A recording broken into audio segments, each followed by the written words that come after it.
ये आज की जो प्रेस कॉन्फ्रेंस रखी है वो आप सबके माध्यम से जितने भी हमारे कठुआ के लोग हैं उनको ये बताने के लिए, जो ऑलरेडी वो चाहे जानते होंगे, कि जो जम्मू कश्मीर विधानसभा के चुनाव है उसमें तीसरी चरण में कठुआ ज़िले के जो चुनाव हो रहे हैं 6 असेंबली कॉन्स्टिट्यूंसी के, उनका ऑफिशियल तौर से जो चुनावी प्रक्रिया है वो कल से शुरू हो जाएगी। कल सुबह चुनाव को नोटिफाई कर दिया जाएगा 6 की 6 असेंबली कॉन्स्टिट्यूंसी में, और कल से ही नॉमिनेशन जो नामांकन भरना है उसकी प्रक्रिया शुरू होगी। ये कल से लेकर 12 तारीख तक, 12 सितंबर तक नॉमिनेशन भरा जा सकता है, सुबह 11 बजे से लेकर दोपहर के 3 बजे तक, किसी भी दिन सिवाय जिस दिन कोई सरकारी छुट्टी है उसके अलावा। जो भी लोग नामांकन भरते हैं उसकी स्क्रूटनी ऑफ नॉमिनेशन 13 तारीख को किया जाएगा। उसके बाद में 17 तारीख तक टाइम होगा किसी भी प्रत्याशी के पास अपना नामांकन विड्रॉ करने का। 17 तारीख को हमारी कैंडिडेट की लिस्ट शाम को फाइनल हो जाएगी और उनको जो भी उनके सिंबल अलॉट होते हैं उसके बाद में पोस्टल बैलेट और बैलेट पेपर हमारे प्रिंट किए जाएंगे। तो मैं आपके माध्यम से यही सबको बोलना चाहता हूं कि इस चुनावी प्रक्रिया में सब लोग बढ़ चढ़ के पार्टिसिपेट करें, सामने आएँ अपना वोट डालने के लिए भी, और जितने प्रत्याशी हैं जो फॉर्म भरना चाहते हैं, जो नामांकन करना चाहते हैं, वो भी सामने आएँ। हमने हर असेंबली कॉन्स्टिट्यूंसी में उनके लिए हेल्प डेस्क लगाए हैं। वो हेल्प डेस्क से उनको नामांकन का फॉर्म भी मिलेगा और फॉर्म कैसे भरना है उसमें उनको मदद भी की जाएगी। कोई भी और अगर उनको जानकारी चाहिए तो हमारे आरओ और एआरओ हैं, उनके पास सारी जानकारी है, उनसे वो जानकारी ले सकते हैं। इसके अलावा मैं दोबारा लोगों से, जितने लोग आपके माध्यम से सुन रहे हैं, उनको कहना चाहूँगा, क्योंकि मॉडल कोड लगा है तो हमारी जितनी फ्लाइंग स्क्वाड की टीम्स हैं और जितने हमारे स्टैटिक टीम्स हैं वो प्रॉपर चेकिंग शुरू करेंगे पूरे ज़िले में। तो जैसे कि पहले बताया था, कोई भी ऐसा भारी कैश अपने पास लेके चुनावी टाइम पे आसपास नहीं जाए, ताकि किसी को भी कोई दिक्कत बाद में फेस ना करनी पड़े। कोई भी अगर आप कैश का मूवमेंट कर रहे हैं तो उसके साथ में आपका प्रॉपर रिसीट हो।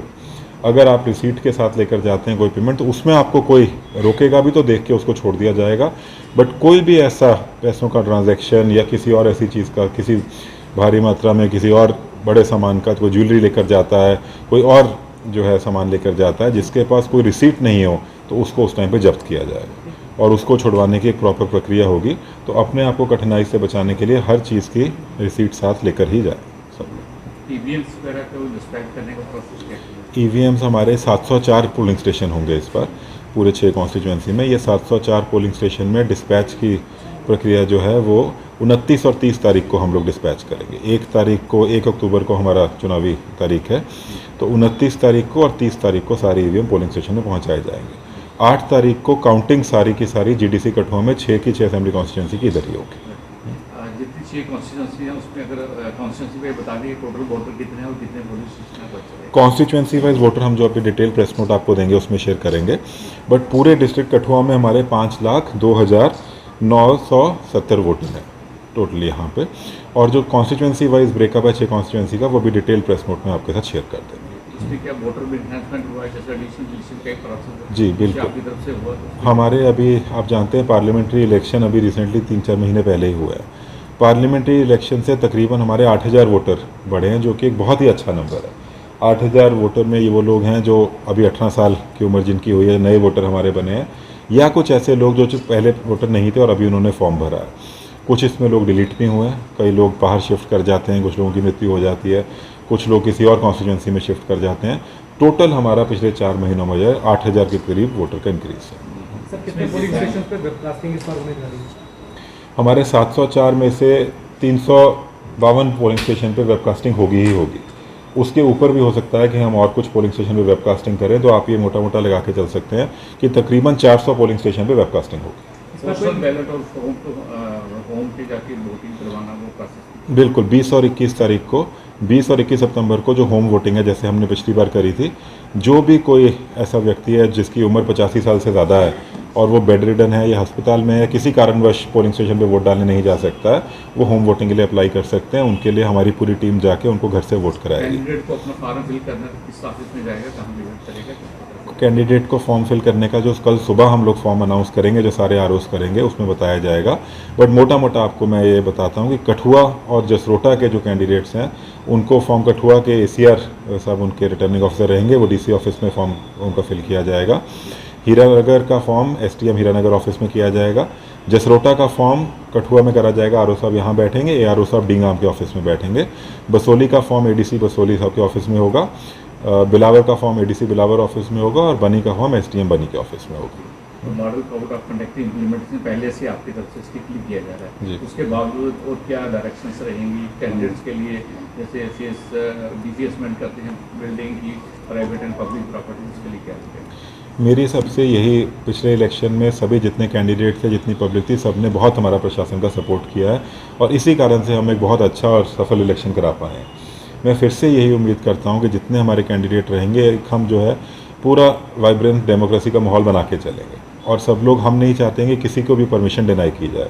तो जो भी आप कोई रैली करना चाहते हैं, कोई पोस्टर पैम्फलेट लगाना चाहते हैं, कोई फ्लेक्स लगाना चाहते हैं, कोई कैंपेन करनी है, उसमें जो इलेक्शन कमीशन की गाइडलाइंस हैं उसके हिसाब से प्रॉपर परमिशन के साथ करें, ताकि परमिशन में कोई कैंडिडेट को ऐसा ना बोल सके कि किसी के साथ कोई भेदभाव किया जा रहा है। इलेक्शन को ये मैं पूरा आश्वासन पब्लिक को भी देता हूँ और हर पार्टी को भी, कैंडिडेट को भी, कि फ्री फेयर ट्रांसपेरेंट इलेक्शन होगा, इसमें कोई डाउट नहीं है। सुरक्षा के तो लिहाज से मैं एक मिनट ख़त्म करके बताता हूँ। तो फ्री फेयर ट्रांसपेरेंट इलेक्शन कराया जाएगा और इसमें कोई भी कसर बाकी नहीं छोड़ी जाएगी, कोई भेदभाव की कोई आशंका भी किसी को मन में नहीं रखनी चाहिए, बिल्कुल एक लेवल प्लेइंग फील्ड बनाया जाएगा। जो भी डिफेसमेंट ऑफ प्रॉपर्टी है उसको निकाला जाएगा और अगर कोई वॉलेटर है तो उस पर एक्शन लिया जाएगा। अगर कोई पब्लिक रैली करनी है, कोई गाड़ी चलानी है, लाउड स्पीकर लगा के कहीं पे पोस्टर पैम्फलेट बांटने हैं, तो उसकी प्रॉपर प्रक्रिया है परमिशन की, ऑनलाइन और ऑफलाइन दोनों मोड है, तो उसको आप अप्लाई करके उसकी परमिशन ले सकते हैं। पब्लिक से मेरी अपील है कि अगर आप कोई भी कंप्लेंट करना चाहते हैं मॉडल कोड रिलेटेड, तो 1950 एक इलेक्शन का हेल्पलाइन नंबर है। उसके साथ साथ एक सी विजिल एप्लीकेशन है इलेक्शन कमीशन ऑफ इंडिया की, उसको अपने फ़ोन में डाउनलोड करके आप अगर कोई कंप्लेंट करते हैं तो उस पर तुरंत कार्रवाई की जाएगी। सर सोशल मीडिया की अगर बात करें, सुरक्षा के लिहाज से इस पर कड़े कदम उठाए गए हैं। हमारे तकरीबन भारी मात्रा में बहुत सारी कंपनियां जो है हमारे पास सेंट्रल पुलिस फोर्सेस के आने वाली हैं, उनको तैनात किया जाएगा। आप देखेंगे चेकिंग, जैसे ही कल इलेक्शन हमारा नॉमिनेशन शुरू होता है, हर जगह पे चेकिंग बढ़ा दी जाएगी। सुरक्षा के लिहाज से कोई भी हम ऐसा ठोस कदम नहीं वापस छोड़ेंगे जिसको उठाने से कहीं पे कोई सुरक्षा में कोई कमी आ सके। तो आप सब निश्चिंत रहें, भारी मात्रा में लोग वोट डालने जाएं। पोलिंग स्टेशन पे सिक्योरिटी, कैंडिडेट की सिक्योरिटी और आम तौर पे जनरल जगह पे, चाहे कैंपेनिंग हो, चाहे लोगों को बाहर निकलना हो, सिक्योरिटी में कोई भी ढील हम लोग नहीं छोड़ रहे हैं। बॉर्डर एरिया का थ्रेट रहता है मोस्टली, हमने देखा 100 मीटर के ऊपर एक स्पेशल चौकी डिप्लॉयमेंट वहाँ पे की जा रही है, किस प्रकार से हो रही है? बॉर्डर एरिया का आपने ठीक बोला, वहाँ पे थ्रेट है, पर बॉर्डर एरिया के साथ साथ जितना भी पूरा कठुआ डिस्ट्रिक्ट में हर एक एस्पेक्ट को सिक्योरिटी रिलेटेड हमने कवर किया है, उसमें कोई भी अनगहली नहीं है। और मैं आपको ये विश्वास दिलाता हूँ कि आप लोग निश्चिंत होकर एक बिल्कुल फेस्टिव माहौल में वोटिंग करने आगे आइए। सुरक्षा के लिहाज से जो कदम उठाने चाहिए हमने उससे 2 कदम आगे ही उठाए।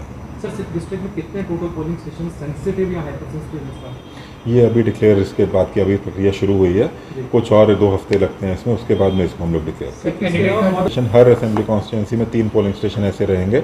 एक पोलिंग स्टेशन जो सिर्फ महिलाएं जिनको चलाएंगी, एक पोलिंग स्टेशन जिसको सिर्फ हमारे 20 साल से कम, 18 से 20 साल वाले युवक चलाएंगे, और एक पोलिंग स्टेशन जिसमें हमारे जो स्पेशली एबल्ड लोग हैं उसको वो पोलिंग स्टेशन चलाएंगे। वोटर अवेयरनेस के लिए ने नोडल ऑफिसर एक डिस्ट्रिक्ट लेवल पे और हर असेंबली कॉन्स्टिट्यूंसी में नोडल ऑफिसर अपॉइंट हुआ है।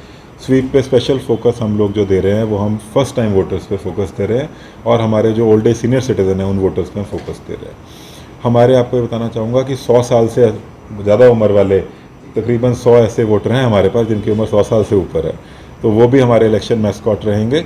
और जो फर्स्ट टाइम वोटर हैं वो भी। स्वीप की एक्टिविटीज़ में हम लोग अपना इलेक्शन मैस्कॉट भी लॉन्च करेंगे और जगह जगह पे नुक्कड़ नाटक और बाकी प्रोग्राम किए जाएंगे, तो उसमें आप सबको वहाँ पे बुला के, स्वीप का आधा काम मीडिया ही करता है, तो आपके माध्यम से ही स्वीप की एक्टिविटी होगी, तो आपको उसमें हर चीज़ में इन्वॉल्व करके। अपील यही है कि पिछली बार हमारी वोटिंग बहुत अच्छी हुई है, नेशनल एवरेज से वो अच्छी वोटिंग हमारी हुई है। बरसात का मौसम बाद में आ जाने के कारण हमारा कुछ वोटिंग प्रोसीजर लास्ट